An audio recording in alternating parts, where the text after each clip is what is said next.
Hi everyone, Heath here again with another tech talk. This tech talk is going to be over successfully printing polyester and Platens. Definitely have a couple of examples here, but I want to give y'all some just basic information of things to look for, little tips and tricks. I've got a new Platen that I want to introduce as well that really helps out with poly printing. And I'll show you some bad examples, some stuff to look out for as well. If you have any questions at this point, you're welcome to fill those out in the questions field.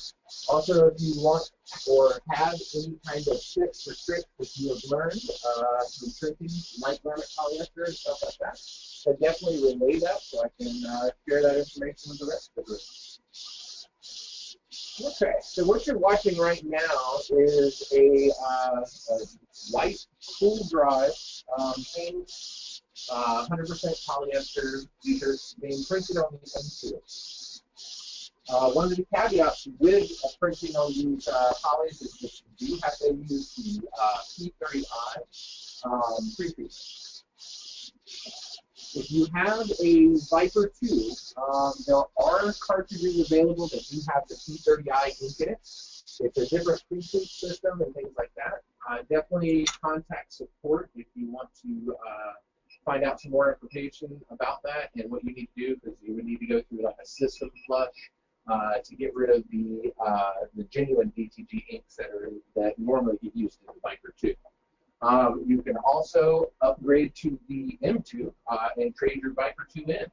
Definitely, if you want information about that, you can contact your salespeople, and they can give you some information how you can get some cash back for your older printer and towards a brand new M2. All right, so let's take a look at this.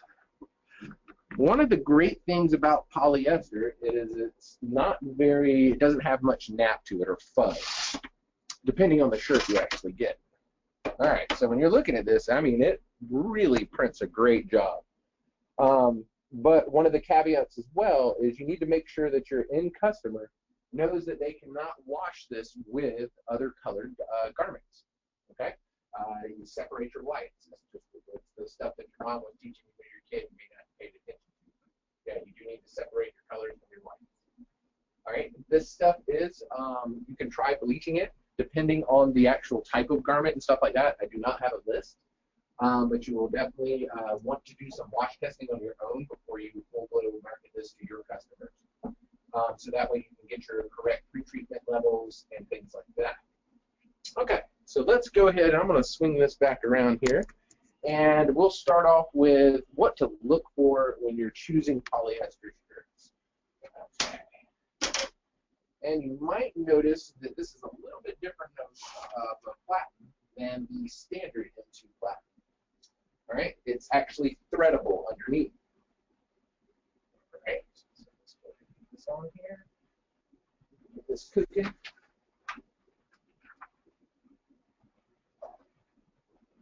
1 minute of cure time.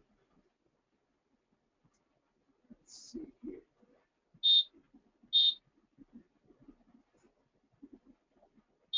Added up to a minute and a half earlier.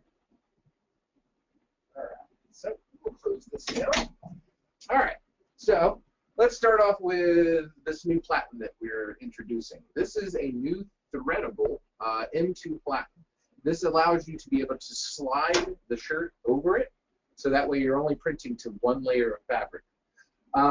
If you have the Viper 2, you can probably have a couple of these custom made for the Viper, so they fit the width and everything of the drive belts. But yeah, those will be custom made and stuff like that. But definitely get in touch with either your salesperson or the support staff, and we can give you some information on how to get those.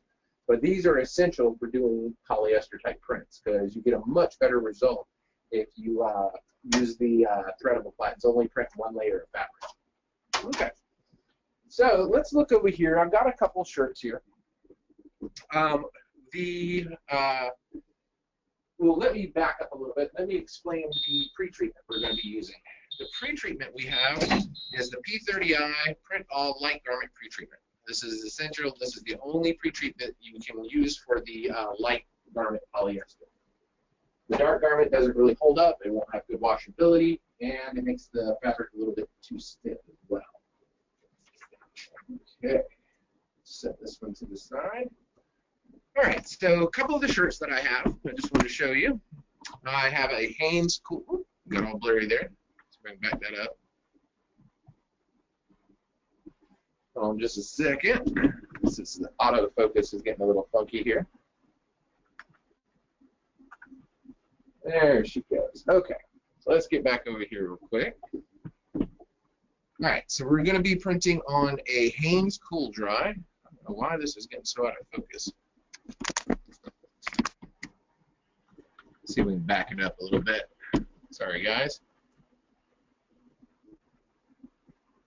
There's just the reflection off of everything. There we go. All right. So we have a Hanes Cool Dry. You tell it's 100% polyester. All right. We also have a Comfort Blend, which is a 50-50 white. A couple more colored Cool Dries. And then also a Gildan Performance one. Let me show you some issues that these Gildan Performance ones have. A couple of these, they make it almost like simulated cotton, so it has a little bit of nap to it. And the pretreatment doesn't really adhere to this polyester as well. Now, the Hanes Cool Dries and stuff like that, they definitely work a lot better. All right, so let's go over here to our pretreat machine. And what I already have preloaded back in the machine is this Print All Light Garment P30i pretreatment. All right, depending on the shirt, and there is like a window, like some gray area of how much pretreatment to add versus how much not to add. You would definitely want to do some wash testing. If you choose a particular brand of poly, you would do it at different levels. I would suggest going a 2, a 4, 6, and an 8. Print the same design on it, and then take and cut the shirts in half. Just take your logo and cut it right in half. So that way you can throw half of it in the wash and then half of it to compare after it comes out of the wash and see which one holds up the ink better, and that's kind of what you need to use for your pre-treat machine to basically get a good result. All right. So right now on this Gildan, I'm going to go with a little bit more pre-treatment on this because it is a little bit more saturating. So let's see how this one actually runs here. All right.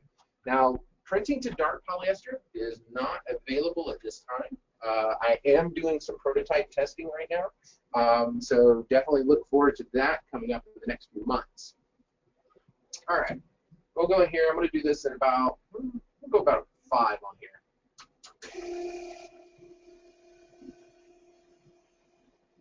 All right, nice and pre-treated.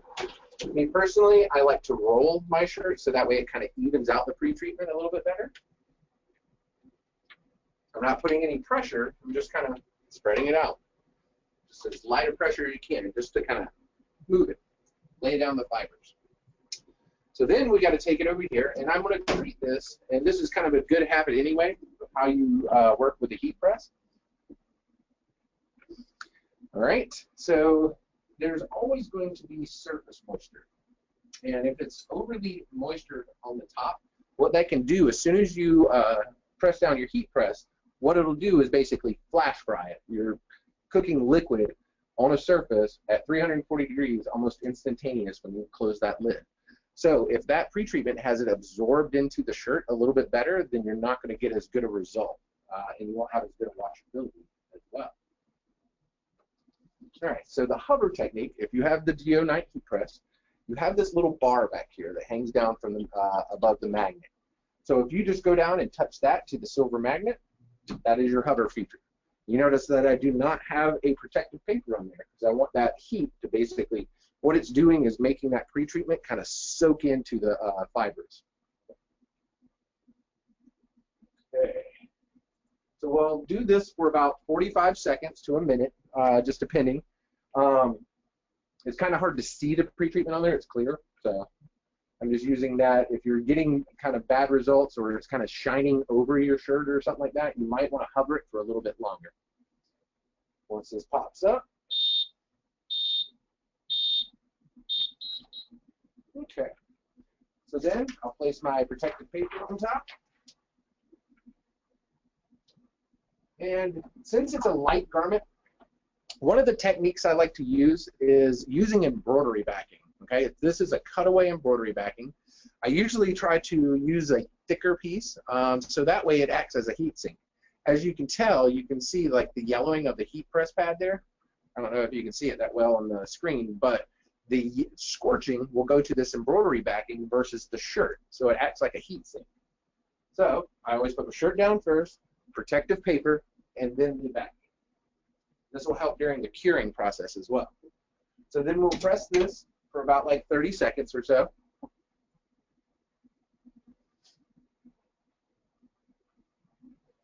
Once this is finished, then we'll be able to slide this onto our platen.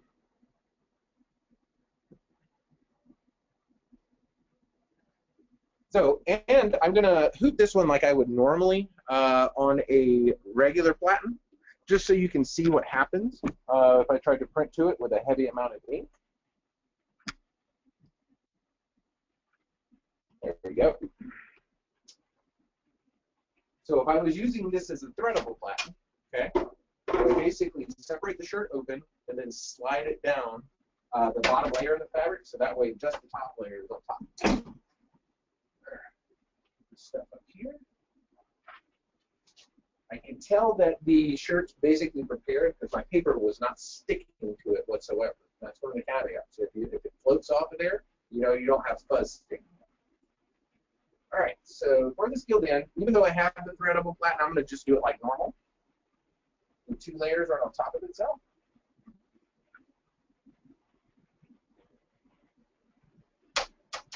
Standard tuck. Pull this around so y'all can watch that a little bit clearer. And these shirts are reflective.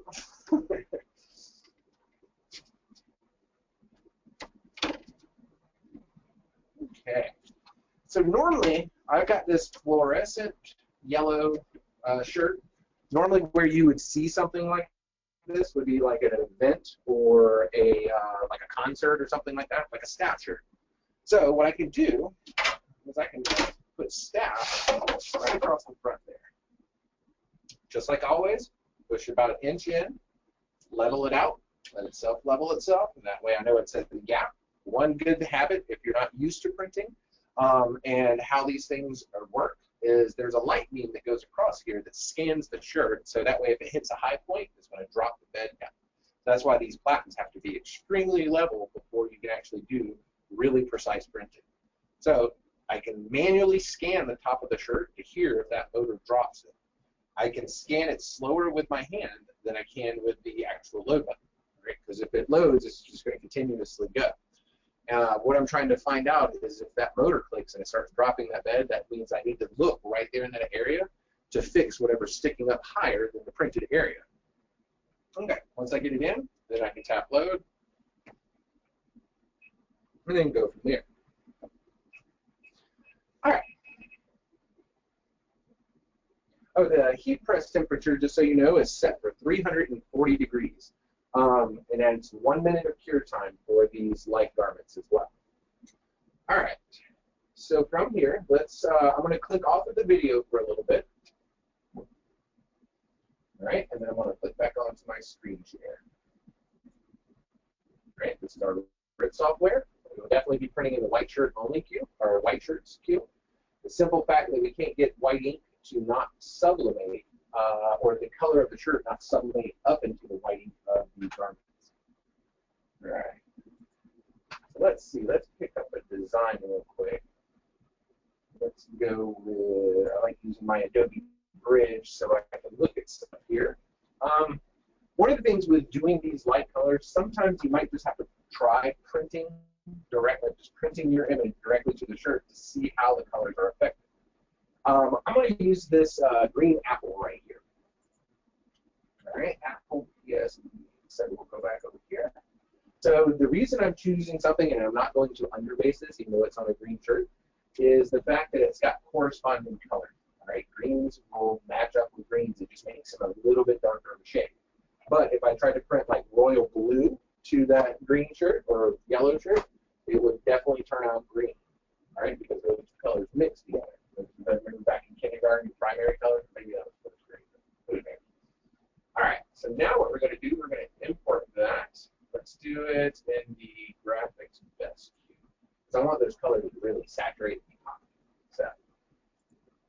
add that in. Apple. All right. Open. So basic standard type logo. It's got an apple. I've got my ColDesi logo and my DTP logo. We'll see how this affects it when we actually print. Let's make it a little bit bigger here. Let's just max to the size. Click on my image or my file name here, and then use these little dummy keys. So I don't want it right there on the edge because these flatten round right there at the edge. So I'll always tuck it in just like here. We'll go like 11.25. How about that? All right. Let's go ahead and pre-rip this.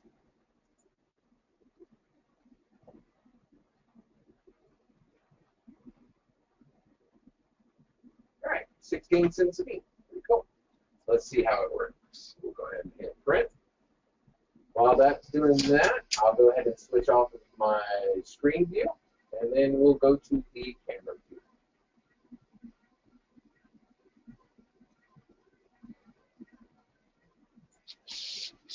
Let's see how it's looking.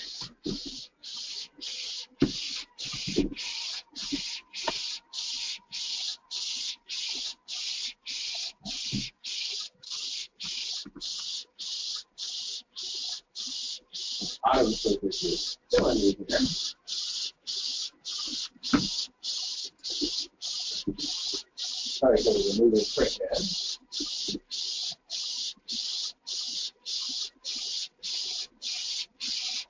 If your video is not popping up, what you can do is click on that little blue snowflake that's down on your taskbar, and it should pop the video up.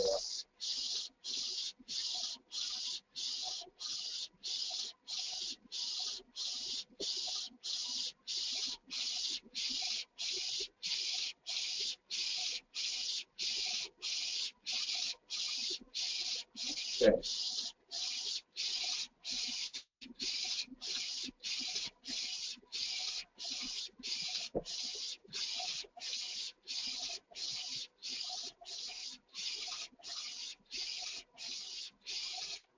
Okay, so once this finishes, we're going to pull this out and we're going to examine it a little bit closer.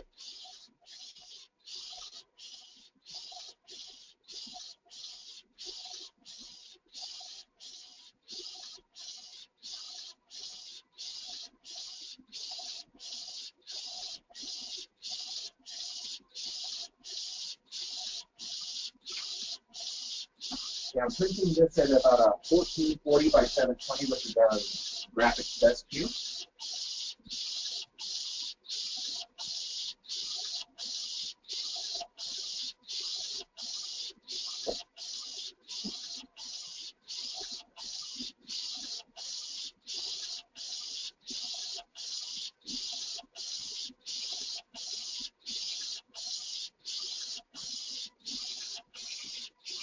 Alrighty.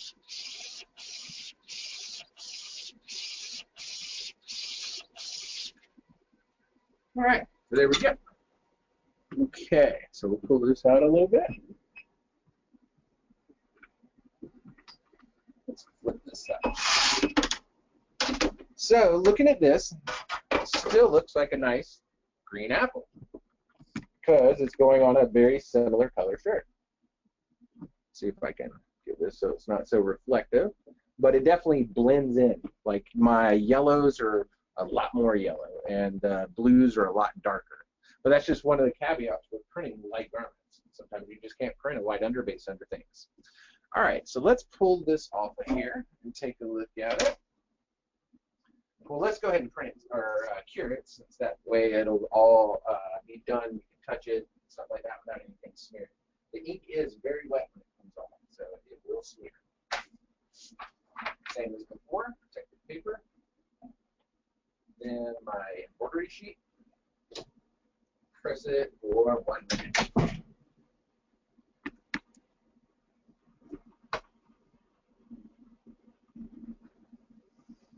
All right. It's literally like watching paint dry. That's what we're doing. Okay, so the next one we're going to do, I'm going to do this other green one, the cool dry shirt, that's a lot smoother in texture and stuff like that. Very bright. We're pre-treating this one the exact same way.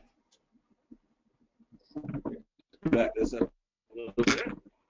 There we go.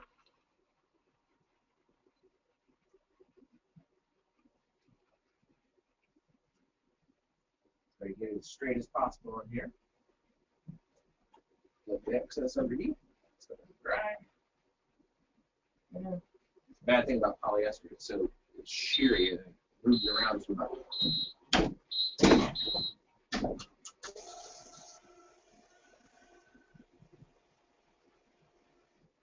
Okay.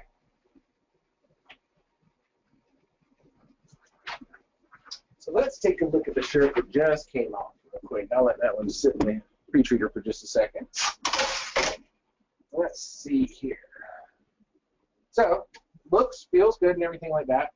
I noticed in some of the darker areas and stuff, not too bad. Not really any bleeding or anything like that. Let's see if I can bring you up here and take a look. All right. But let's see what happens to the inside of the shirt. This is what you have to look out for. If you look, we have strike through. You can actually see ink right here on the back, especially down here where that really dark area was. Now, if you start seeing this, a couple of things that you can do, all right? And that would be, one is to increase the level of pre-treat so that ink sits up on top of the fabric a little bit more, or get your threadable platen so that way you can slide just one layer over, and then the only strike through will go to the platen and not to the back of the shirt. All right. Because if you look at this, I can actually see some of that ink in there. It's kind of hard to see on camera here, but I can actually see some of that stuff as it struck through. It's not too bad. I just probably needed to go, instead of a 5, probably go to probably like a 2.5, 3 on the pre-treat. All right, so we have a question. What is the sheet you're putting over the protective sheet on the heat press? That is a piece of embroidery backing. Coleman & Company, our supply company, sells embroidery backing by the roll.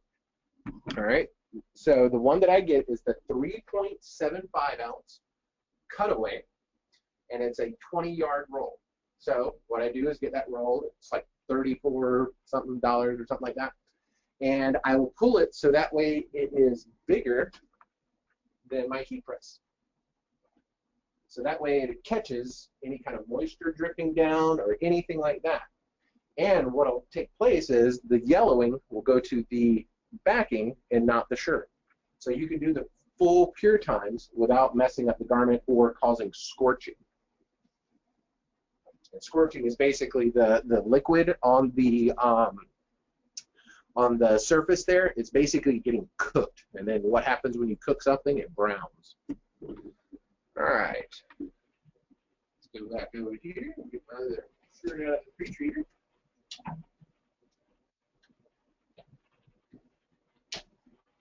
All right, this is the full dry. Much smoother knit here. Throw this one up here.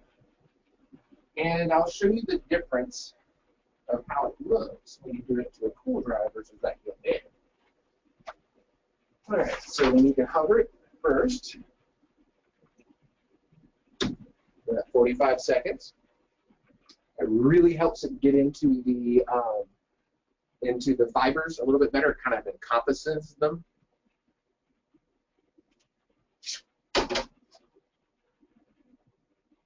The pre-treating process can be done like the day before or whatever. So if you have an order of a certain amount of shirts, then you definitely want to make sure to just go ahead and pre-treat them all. I wouldn't keep stock in pre-treated shirts, because say some customer comes in and wants 50 shirts, but they only want a left chest logo, and you've already pre-treated the entire front. All this is a waste of money. All right, so another question. All right, so I have a question that says, my boss is really pushing 100% cotton. Is that a mistake?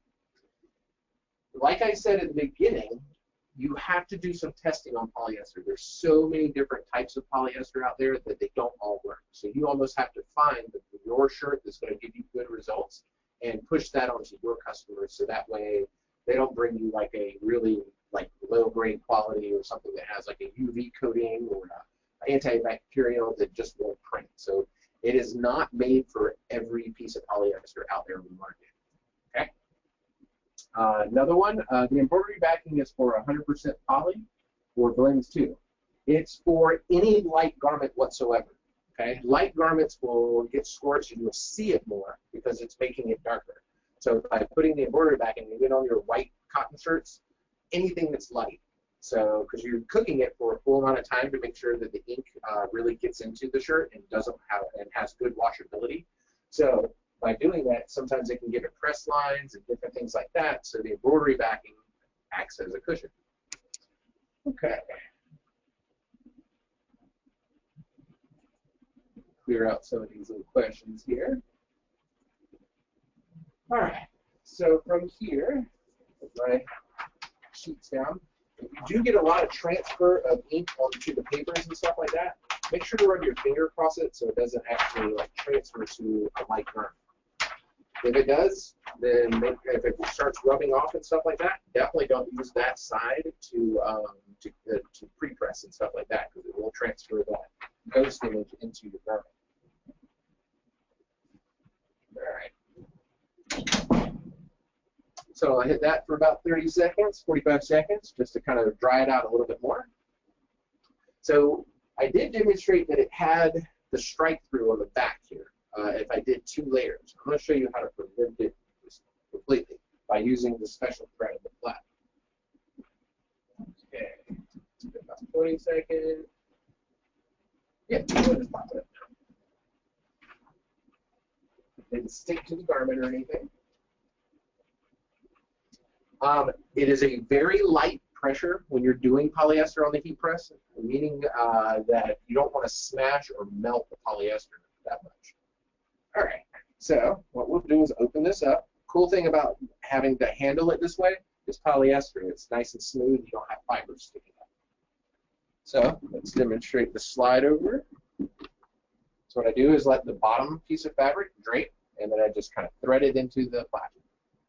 And I'll spread out my shirt. So I can get it centered. Ready.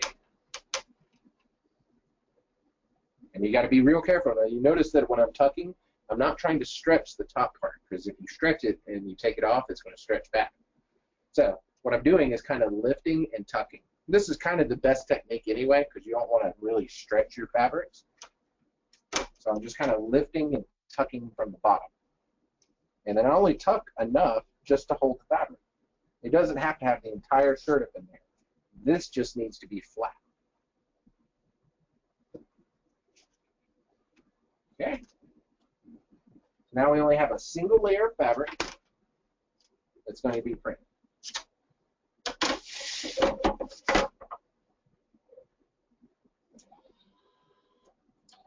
Check the levels. Let it adjust a little bit. As long as it's not adjusting a whole bunch, then I think we're good. You might hear a couple clicks and ticks of the motor running. That's just kind of itself adjusting itself. If you hear the motor start really dropping, like, then you need to worry about what's sticking up on the flat surface, whether it be a tag or something to that. All right, so let's see if we can print something else. Well, no, let's do that same apple that we just did. For the simple fact that I want to show you that we don't get any strike through or anything like that. So let's go ahead and switch off the camera here. I'll switch back on my screen. Since this is the exact same job, I'll just drag it back up here, right-click on it, and hit print. We'll switch off of the screen again, back onto the video. If you lost video, then make sure to click down there on the little blue snowflake on your taskbar.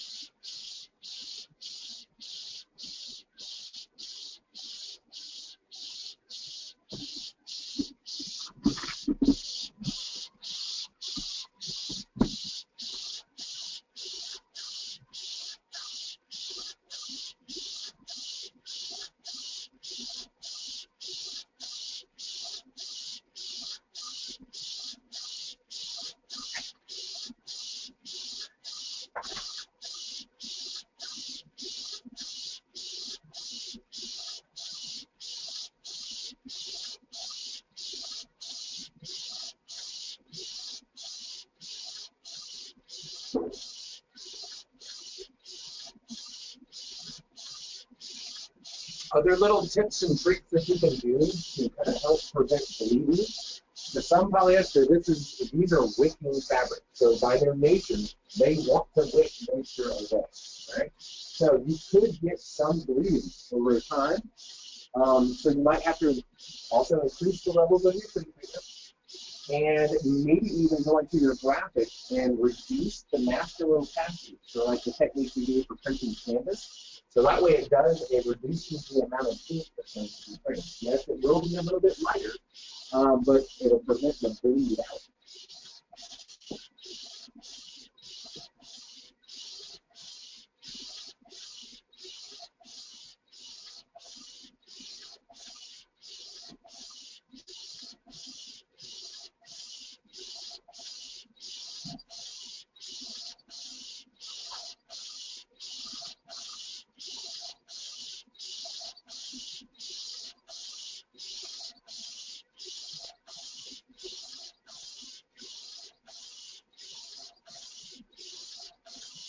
Almost done.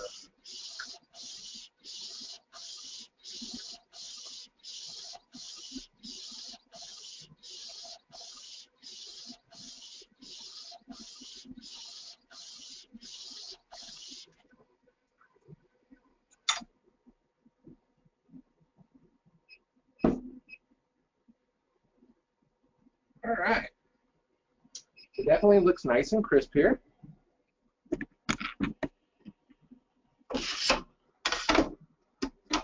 I love the amount of detail and the crispness that these images have on polyester.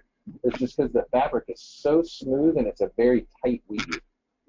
All right. So that's good. I mean, right around the edges, it does seem like it has just a touch of bleed, but you can't really tell. I mean, unless you really got up on there with a magnifying glass. All right, when we take it off, we'll take a look at the top of the Platens, see if we missed a bunch of ink on there. But you'll notice that nothing bled through to the back of the shirt because it has nowhere to go. All right, so heat press. Check the paper down.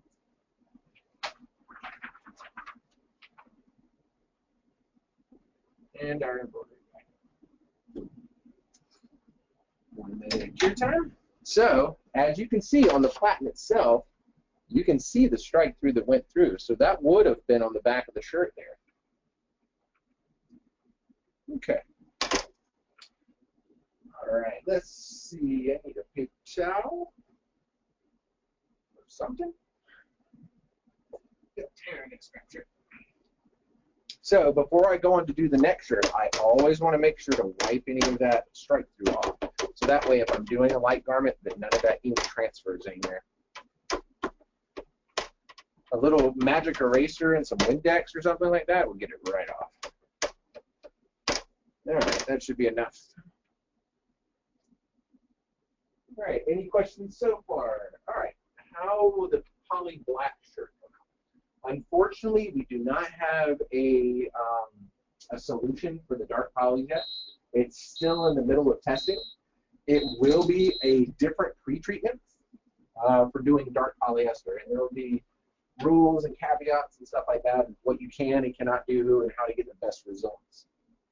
All right, so let's look at the inside of this one. Let's see what we got here. So there's the back side of the actual print itself. So it does soak through a little bit, but as you can see, there is nothing on the back of the shirt. Okay.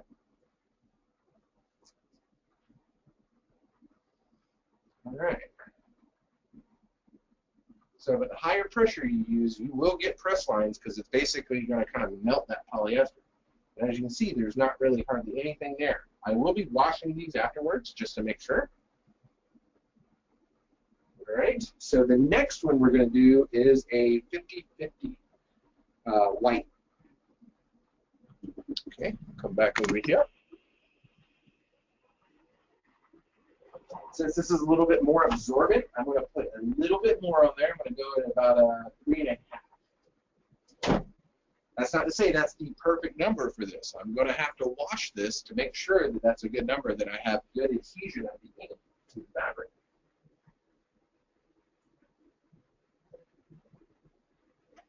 So this is a Haynes 50/50. Step out the way. This one definitely has a little bit more nap to it. It's not as smooth as a polyester.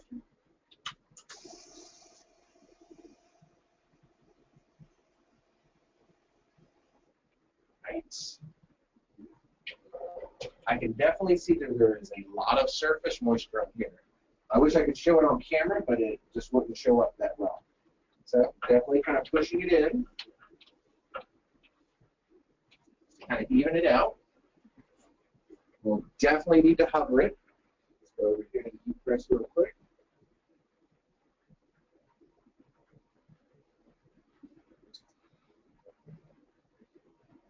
All right, hover that for about 45 seconds. Spin you around.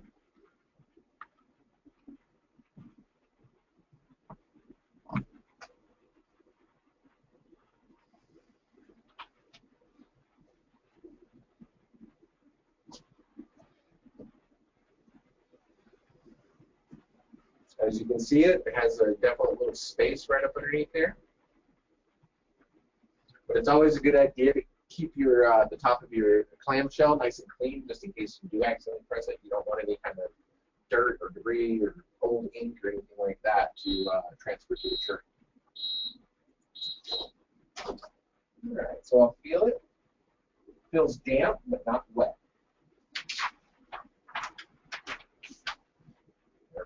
Paper here.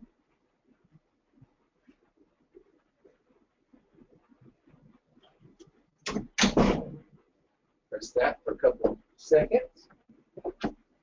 All right. Yeah, it's not really rocket science. The biggest thing is getting the right levels of pre-treatment on there, so that way you get good adhesion of the ink to the shirt, so you have good washability. Another thing that I've started to suggest to people that are using the Spider Minis is to figure out what the actual grams are that it actually prints. Now, question was, can the vacuum be 3.0? That is a little bit thin, in my opinion. The heat would soak through it a little bit more, but you can try it by all means. I think this one right here is about a 3.25. That's just what they had laying around in the showroom. But the 3.75 is what I use at home with my M2. All right, so we have a nice 50/50 here. Definitely going to thread it.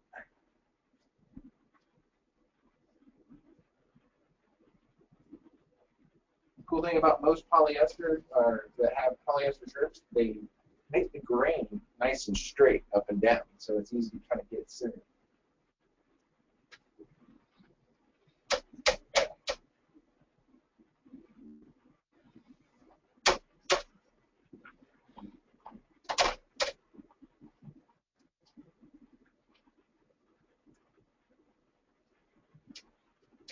Try not to stretch the fabric much.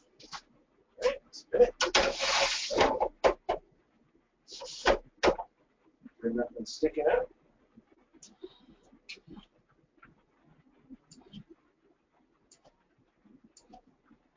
All right, perfect.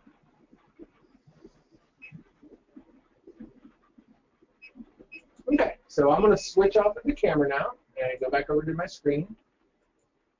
If you ever lose picture or anything like that, make sure to click down on the little blue snowflake that's on the bottom. All right, so let's see if we can do something neat on this one. Bridge here. What this program right here is, it's called Adobe Bridge. If you ever ordered or have Photoshop, this program is a part of the Adobe package. It basically is a thumbnail viewer, so that way, no matter what format it is, like AI, CDRs, PSDs, PNGs, it gives a nice high-resolution thumbnail of the actual image. All right, let's find something that's got what size shirt is that? It's large. Guess what? It'll fit. Yeah, I want to make this shirt. All right, so let's see here. let's go with something that's got some details here. There we go. I'm going to use this face right here, face 3. It's got a lot of nice colors in it and stuff like that. So let's look at the image close up.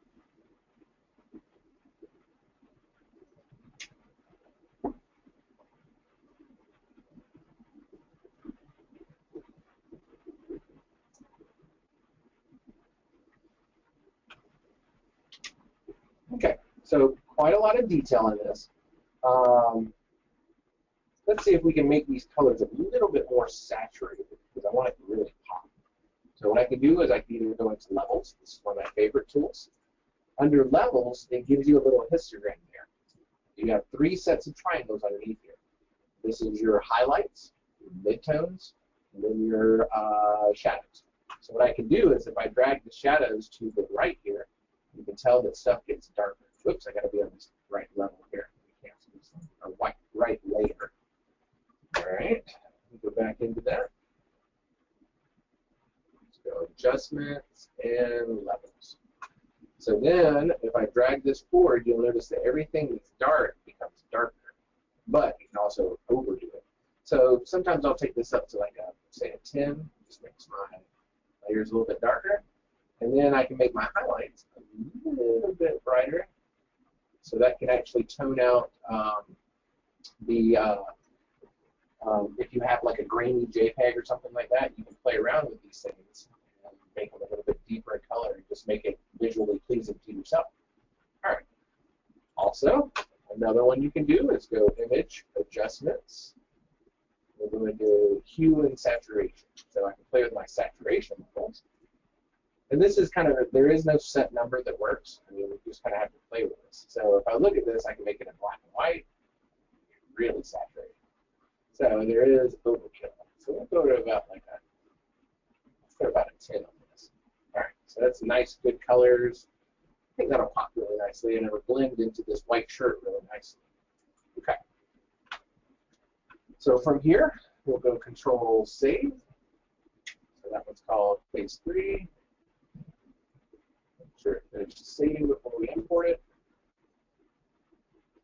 All right. We'll go back over here to our RIP software. We'll do this one. Let's go with White Dust. It's a little bit more photorealistic, but since I saturated the colors, it'll probably pop them just the same. So I'll go in here. Let's call this one Phase 3. And we will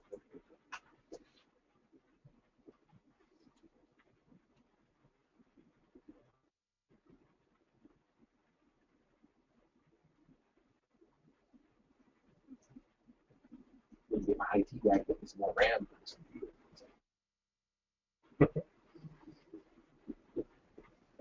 So any questions so far, or anything confusing? It's pretty self-explanatory. But like I said before, make sure to test. All right, so we're going to max this out, make it nice and big. All right. Let's say we'll go, make sure this is good. Okay. Go ahead and process this. Let's see how much this will cost.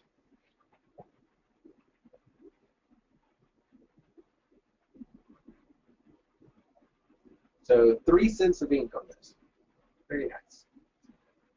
We'll go ahead and hit print. I'll switch off of the screen real quick and go back to my video.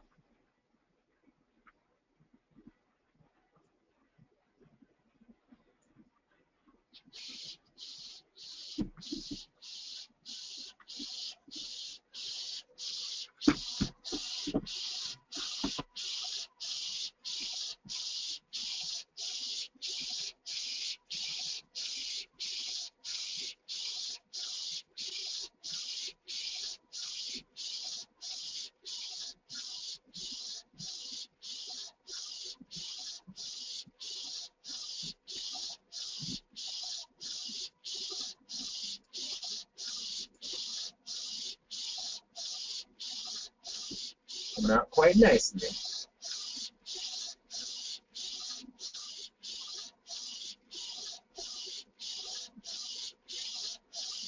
definitely, if you have any like specific or issues with your machine or something like that, definitely do not hesitate to do a support ticket.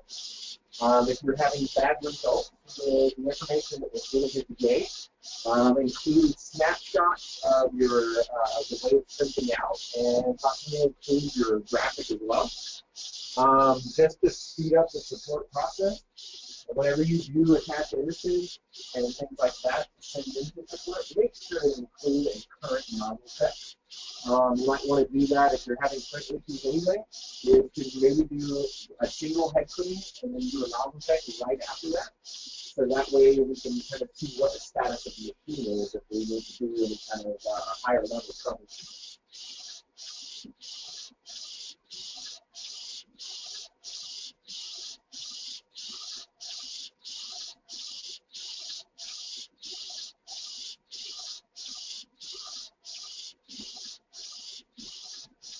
I don't know, it's like teeth coming up.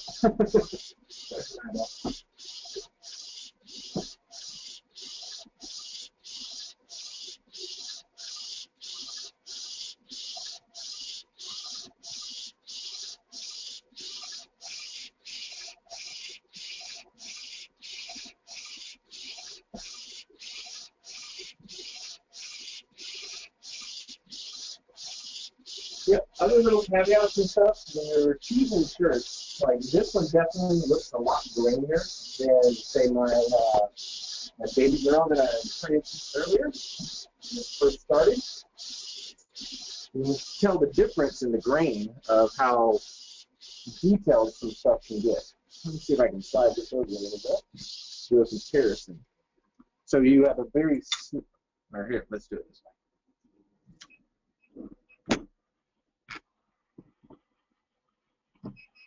All right.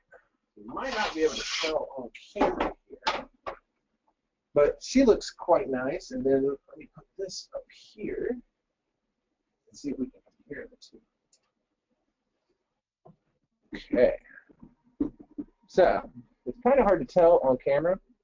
She looks great on camera here, but I can definitely see the grain of the fabric and stuff.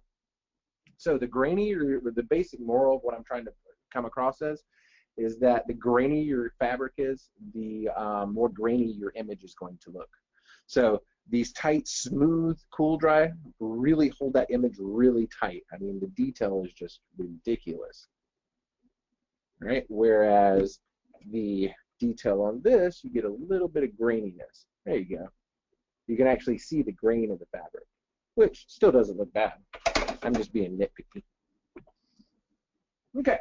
So we're about to close this tech talk for today.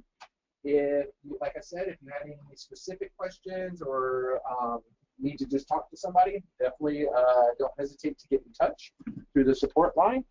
You can always create a ticket online through our support website, which is support.coldesi.com. Or you can call into our front desk and talk to our lovely receptionist, Darla. She will be able to direct you and let you know how far in line you are and things like that. So, again, I appreciate y'all tuning in today. And if you ever need to reference this video again, it will be posted up on our webinars or tech talks on the support site. And again, that is support.coldesi.com. And yeah, we'll go from there. Hope y'all have a wonderful evening.